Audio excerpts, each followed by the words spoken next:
السلام عليكم ورحمة الله وبركاته. فيديو جديد وموبايل جديد. النهاردة معانا حاجة غريبة جدا كده في فئة 3000 جنيه. حاجة هي اللي بتبين لنا ان الفئة المتوسطة دي هتتطور بشكل كبير جدا. معادنا النهاردة مع الانفينكس S5.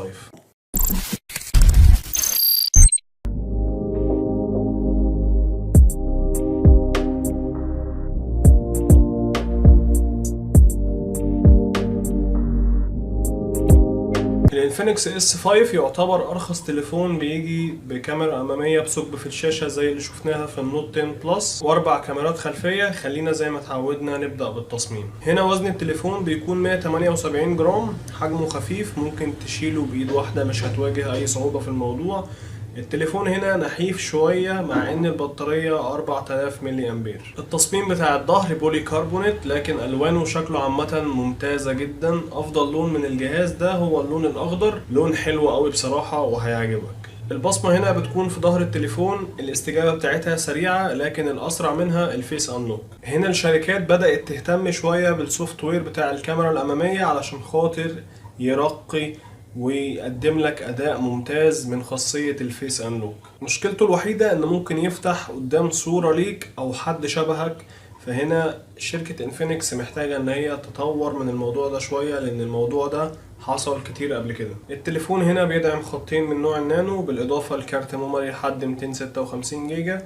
والحلو هنا انك ممكن تحط الخطين والميموري مع بعض، مش هتحتاج انك تستغنى عن خط عشان خاطر تستبدله بالميموري او العكس. الشاشة من نوع الاي بي اس LCD 6.6 بوصة بدقة 1600 في 720 بكسل مع كثافة 270 بكسل في كل بوصة. النقطة الوحيدة اللي حابب اوضحها ان هنا دقة الشاشة HD بلس. المفروض ان هما كانوا يهتموا شوية بالنقطة دي، لان هما هنا كل تليفون بيكبروا شاشته عن التليفون اللي قبله. يعني حرام يكون معاك شاشة 6.6 بوصة وتكون بدقة HD بلس. هنا في بعض الالعاب وفي الفيديوهات هتلاقي الجودة مش حلوة. المميز بقى هنا ان انفينكس عامله لك ضمان على الشاشة لمدة 100 يوم من تاريخ الشراء. لو حصل اي حاجة للشاشة ان شركة انفينكس تغيرها لك على حسابهم. وبصراحة النقطة دي مميزة وممتازة جدا وتخلي العميل اللي رايح يشتري التليفون يشتريه وهو مطمن من الشاشة دي علشان خاطر موضوع ثقب الكاميرا الامامية. بصوا انا هقول الحتة دي بس حاولوا ان انتوا كأنكم ما سمعتوش اساسا.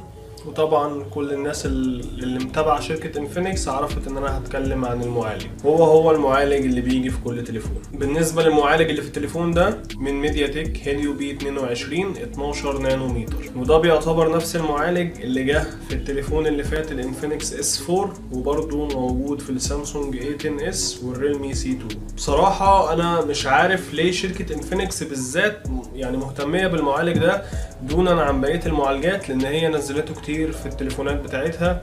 بس دي تعتبر لسه شركة في البداية، الله اعلم ايه المستخبي عندها. اكيد في حاجات اقوى من كده. انا بتمنى ان المعالج ده يتغير ونفسنا نشوف معالج جديد من شركة انفينكس ويكون قوي. واكيد المستخدمين اللي بيشتروا دايما من شركة انفينكس زهقوا من المعالج ده ونفسهم في حاجة اقوى من كده. لكن ارجع واقول لك اداؤه مش وحش. اداء المعالج اللي في التليفون ده مش اقوى من سناب دراجون 665 او الهيليو بي 60. هنا المهام العادية هيكون شغال معاك كويس جدا، لكن في بعض الالعاب هيشغلها لكن مش بأعلى كواليتي.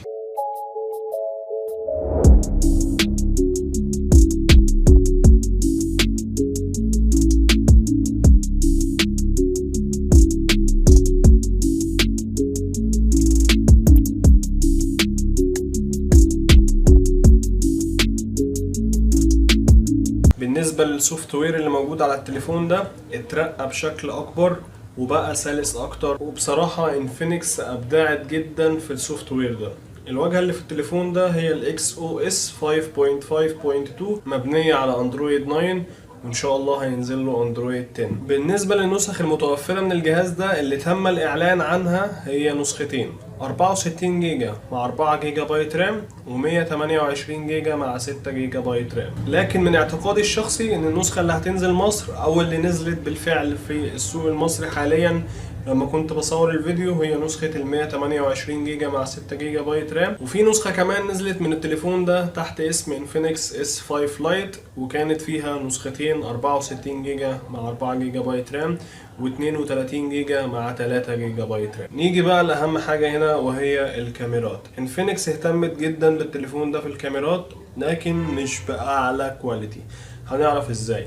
عملوا 4 كاميرات للجهاز عشان خاطر يقدروا يخشوا في المنافسة مع الأجهزة التانية وكده اللي هي في نفس الفئة. الكاميرات الخلفية 4، الأولى 16 ميجا بكسل ودي الأساسية، والكاميرا التانية الألترا وايد 5 ميجا بكسل، الكاميرا التالتة الماكرو اللي بتصور الحاجات القريبة جدا 2 ميجا بكسل، وأخيرا الكاميرا الرابعة المسؤولة عن البورتريه أو العزل 2 ميجا بكسل. ممكن تصور فيديو لحد 1080 بي بسرعة 30 فريم في الثانية. بالنسبة للكاميرا السيلفي اللي بتيجي بشكل الثقب اللي في الشاشة بتيجي بدقة 32 ميجا بكسل. أداء الكاميرات الخلفية مش وحش ومش حلو في نفس الوقت، شغال طبيعي، لكن لو انت محتاج تليفون عشان خاطر التصوير مش هينفع تشتري التليفون ده، او ما انصحكش انك تشتري التليفون ده، وممكن تشوف اي تليفون من نفس الفئة. بالنسبة للكاميرا الالترا وايد ضعيفة، وممكن يكون السبب عشان خاطر هي 5 ميجا بكسل مش زي ما احنا متعودين ان هي تكون 8 ميجا بكسل زي ما بتيجي في بقية التليفونات وكده. بالنسبة بقى لعدسة البورتريه او العزل،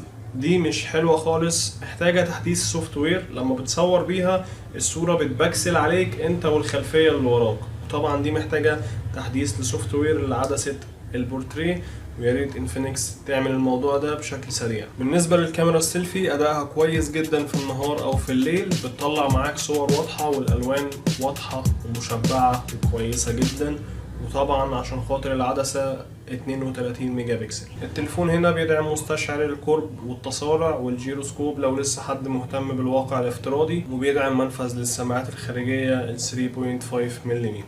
نيجي بقى لنقطة مهمة جدا وهي البطارية. البطارية اللي في التليفون ده 4000 ملي أمبير، مكان الشحن مازال من نوع الميكرو USB.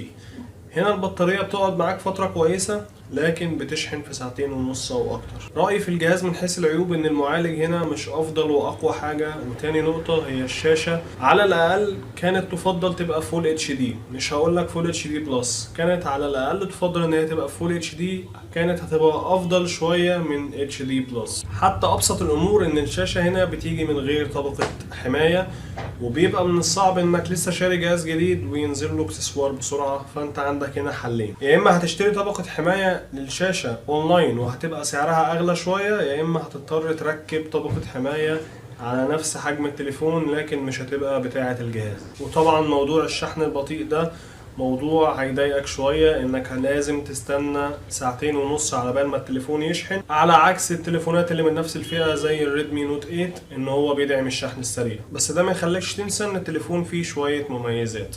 رقم 1 طبعا هو تصميم التليفون الرائع، اللي انا ملاحظه ان الشركة بقت تهتم بتصميم التليفون اكتر من اللي في التليفون نفسه. وزي ما قلت ان وزنه خفيف وممكن تشيله بايد واحدة، ودي حاجة مميزة جدا.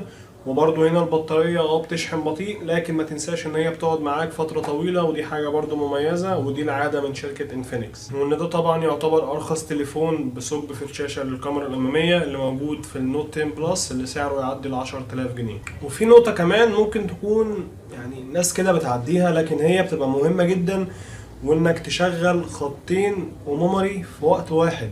على فكرة الميزة دي ما بتتعملش في تليفونات فلاج شيب، يعني ميزة مش موجودة في تليفونات ب 10000 جنيه، وفي ناس لازم التليفون اللي انا اشتريه يكون بيشيل خطين وميموري مع بعض، ما ينفعش امشي بخط يا ميموري، فاهم؟ وهنا برضو اداء الكاميرا الاماميه فوق الممتاز وحلو جدا بصراحه. وعندك هنا كمان ان ده يعتبر ارخص تليفون بينزل بذاكره 128 جيجا مع 6 جيجا بايت رام. التليفون نزل في السوق المصري عامه وسعره حوالي 3000 جنيه. وبس كده، دي كانت كل حاجه عن فيديو النهارده، تجربه الانفينكس S5 الجديد. لو عجبك الفيديو بقى ما تنساش تعمل لايك وشير واشتراك في القناه عشان خاطر يوصلك كل جديد. اشوفكم على خير في الفيديوهات الجايه.